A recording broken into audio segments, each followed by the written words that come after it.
The Galveston Hurricane. How America's richest city on the Gulf disappeared in one night. September 8, 1900, Galveston, Texas. Part 1. The Wall Street of the South. A.M. September 8, 1900, Galveston, Texas. The morning comes in warm and wet, the way mornings always come in September on the Texas Gulf Coast. The air is thick with salt and humidity. The Gulf of Mexico stretches south to the horizon, gray-green and restless, its surface broken by swells that have been building since the night before. The tide is already higher than normal, noticeably higher, the kind of thing a careful person would mention to a neighbor. On Broadway, the grand boulevard running east to west through the center of the island, the mansions of Galveston's wealthy families are still shuttered against the night. These are serious houses, Victorian confections of wood and brick and cast iron, wide verandas and ornamental towers, the kind of architecture that announces money with complete confidence. The men who built them made their fortunes in cotton and banking and shipping, and they built to impress. Galveston in 1900 is the fourth largest city in Texas, the wealthiest city per capita in the American South. Its port handles more cotton than any other port in the United States. The ships that come and go from its deep water harbor carry the wealth of the entire agricultural interior of America. Wheat from Kansas, cattle from the hill country, cotton from the Rio Grande Valley, out into the Atlantic trading lanes. The newspapers call it the Wall Street of the South. Some call it the New York of the Gulf. The city's boosters prefer simply to call it the Queen City of the Gulf, and they mean it. Galveston has opera, electric streetcars, a medical college, a cotton exchange, a customs house of genuine architectural distinction. Its population of 37,000 is growing every year. There is only one problem with Galveston, one geographical fact that everyone who lives there knows, and that most of them have made a deliberate choice not to worry about. The city is built on a barrier island. The island of Galveston is a narrow strip of sand and shell and marsh grass, approximately 27 miles long and 2 miles wide, sitting in the Gulf of Mexico like an outstretched hand, separated from the Texas mainland by Galveston Bay. Its highest natural elevation is less than 9 feet above sea level. Most of it is considerably lower. The western end of the island sits barely 2 feet above the water at high tide. People knew this. Engineers knew this. The problem had been discussed for decades. As early as the 1870s, city planners had proposed building a seawall, a massive concrete barrier along the Gulf shore that would break the force of storm surges before they could reach the city. The proposal was studied, debated, and ultimately rejected. Too expensive, too disruptive, and besides, had Galveston ever been seriously struck by a hurricane? Not in living memory. Luck, the city's planners had decided, was good enough. It was not good enough. Part 2. Isaac Cline and the warning nobody heard. The man who should have seen it coming was Isaac Monroe Cline. Cline was the chief meteorologist of the United States Weather Bureau's Galveston office, a 38-year-old Tennessean who had spent years studying the Gulf Coast climate with a rigor that was unusual even among professional scientists. In 1891, 9 years before the storm, Cline had published a paper arguing that a catastrophic hurricane striking Galveston was essentially impossible. The gentle slope of the Gulf floor off the Texas coast, he wrote, would naturally dissipate any storm surge before it reached the city. A seawall, he implied, was an unnecessary expense. He was wrong. Catastrophically, definitively wrong. 9 years later, as the morning of September 8th broke over Galveston with an unusually high tide and a swell that had been building overnight, Isaac Cline was watching the Gulf with professional attention. What he saw disturbed him. The barometric pressure was dropping, steadily, persistently, in a way that told an experienced meteorologist that something large and organized was approaching from the southeast. The swells were not ordinary. They were long, deep, rhythmic, the kind of groundswell that travels hundreds of miles from a major circulation. Something big was coming. In Washington, the central office of the United States Weather Bureau had received reports from Cuba of a major hurricane moving through the Caribbean. And here is the moment. The specific, documented, bureaucratic moment where human decisions made the disaster worse than it had to be. The Weather Bureau in Washington was run by its director, Willis Moore. Moore had a policy of centralizing all hurricane forecasts. Local offices were not permitted to issue hurricane warnings independently. Everything had to be cleared through Washington. And Willis Moore, who did not like to be contradicted, and who did not trust the Cuban meteorologists who were closest to the storm, had decided that the storm tracking through Cuba would turn north before reaching Texas. He had issued no hurricane warning for the Texas coast. The Cuban meteorologists, whose tracking had been more accurate, had warned of a major storm heading for the Gulf Coast of Texas. Their warnings were suppressed, not forwarded to the local offices, not shared with the public. Isaac Cline, watching the Gulf from Galveston, did not have access to the full picture. He knew something big was coming. He did not know how big. On the morning of September 8th, Cline made a decision. He hitched a horse to a cart and drove it along the beach, warning everyone he encountered to move to higher ground. He drove for hours, telling people to leave. Most of them did not leave. They had heard warnings before. They knew Galveston was vulnerable. They had lived through Gulf storms that came to nothing. They had heard predictions of catastrophe for years, and catastrophe had not come. This time, catastrophe was 4 hours away. Part 3. The Storm. By noon, the water in the streets of the lower-lying sections of Galveston was ankle-deep. By 2 in the afternoon, it was knee-deep.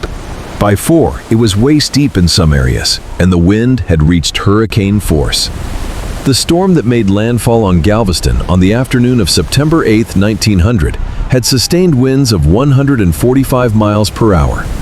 The storm surge, the wall of water pushed ahead of the storm by the wind and low pressure, reached 15 feet above normal tide levels. On a barrier island whose highest point is 9 feet above sea level, a 15-foot storm surge means the entire island disappears underwater. This is what happened. The storm surge arrived not as a single wave, but as a continuous, inexorable rise of the sea itself. The Gulf and the bay advancing simultaneously from opposite sides of the island, meeting somewhere in the middle, until the entire 27-mile length of the island was submerged under moving, wind-driven water. The wooden houses of Galveston began to come apart. Not dramatically, not all at once, relentlessly, wave after wave. Each one taking another piece of whatever had not already been swept away, until the accumulated mass of wreckage became a battering ram that demolished everything it encountered. People fled to the strongest buildings they could find: churches, schools, the large brick commercial buildings downtown. St. Mary's Orphanage, a substantial 2-story building run by the Sisters of the Incarnate Word, was struck by the full force of the surge. 10 sisters and 93 children died. Before the water took the building, the sisters had tied the children to themselves with clothesline, determined that if they were going to die, they would not die alone. The bodies of the sisters were found still tied to the children who had not survived. The darkness came at around 7 in the evening. The street lights went out entirely. The people of Galveston faced the most violent hours of the storm in complete darkness. Unable to see what was coming, unable to distinguish between a survivor calling for help and the groaning of damaged timber. Unable to navigate in any direction without walking into water that might be ankle-deep or chest-deep or deeper. The storm reached its maximum intensity somewhere around 9 or 10 o'clock in the evening. By midnight, it had begun to weaken. By 3 in the morning, the wind had dropped enough that survivors could begin, cautiously, to move around. What they moved around in was a world that had ceased to exist. Part 4. The morning after. September 9th, 1900. Sunrise over Galveston. The storm was gone. The sky was clear. The sun rose over the Gulf in a sky of extraordinary blue. the kind of deep tropical blue that follows the passage of a major hurricane when the atmosphere has been scoured clean. Below that blue sky lay the remains of what had been a city. The death toll from the Galveston hurricane of 1900 is estimated at between 6,000 and 12,000 people. The most commonly cited figure is 8,000, but this number was arrived at by a combination of body counts, missing person reports, and estimates. The uncertainty is genuine. The true number may never be known. Some families were entirely exterminated. Some neighborhoods had no survivors to report who was missing. The 6,000 bodies that were recovered in the days and weeks after the storm presented an immediate and overwhelming problem. Workers attempted to bury bodies at sea, loading them onto barges and dumping them in the Gulf. The bodies washed back to shore. Eventually, the decision was made to burn them. For weeks after the storm, funeral pyres burned across Galveston's beaches and ruins, the smoke visible from the mainland. 3,600 homes had been destroyed, the property damage estimated at $30 million in 1900 values. The city that had called itself the Queen City of the Gulf, the Wall Street of the South, the New York of the Gulf Coast, was a field of broken wood and mud and death. Part 5. The Warnings That Were Silenced. The Galveston hurricane of 1900 was not an unprecedented event. Hurricanes had struck the Gulf Coast before. The possibility of a major hurricane striking Galveston had been discussed for decades. The vulnerability of the city had been studied and documented. What made the disaster so catastrophically deadly was not the storm itself.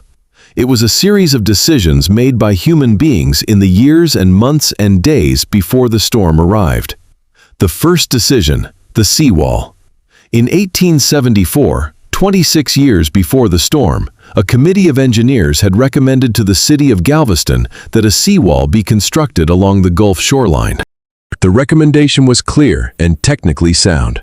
Galveston's city government declined to act on it. The cost was too high. The priority was not justified. And besides, it hadn't been necessary yet. The proposal came up again in 1885, and again in the 1890s. Each time it was discussed, studied, and set aside. When the storm hit in September 1900, Galveston had no seawall. The second decision, the Weather Bureau's suppression of warnings. The Cuban meteorologists had been tracking the storm since its formation in the Atlantic. They had accurately predicted its path through Cuba and its subsequent movement into the Gulf of Mexico, heading for the Texas coast. They had communicated their findings to the United States Weather Bureau. Willis Moore made the decision to override their forecast with his own bureau's prediction, which called for the storm to turn north before reaching Texas, and to suppress the Cuban warnings from public circulation. The coastal communities of Texas received no hurricane warning in the days before the storm. They received general advisories about a tropical storm in the Gulf. They did not receive the specific, urgent warning that a major hurricane was on a direct track for their location. Willis Moore was investigated after the disaster. The investigation found irregularities in how forecasts had been handled. Moore was eventually forced out of the Weather Bureau in 1913. He was never held accountable for the suppression of the Cuban warnings in 1900. The third decision belongs to Isaac Cline personally. His 1891 paper, in which he argued that a seawall was unnecessary, had been influential. It had been cited in subsequent discussions of the seawall proposal. It had contributed, in a small but real way, to the decision not to build the barrier that might have saved thousands of lives. 8,000 people paid for these decisions with their lives. Part 6. The City That Refused to Die. What happened after the Galveston hurricane of 1900 is one of the more remarkable stories in American urban history. The city did not die. Beginning in 1902, engineers supervised a project of almost incomprehensible ambition: the construction of a massive seawall along the Gulf shoreline, 17 feet high, 16 feet thick at the base, built of concrete and granite, extending for miles along the beachfront. And behind the seawall, the systematic elevation of the entire city by pumping in dredged sand from the Gulf floor. The grade-raising project required that every building in the area behind the seawall be jacked up off its foundation, some of them lifted as much as 17 feet, while a slurry of sand and water was pumped underneath them.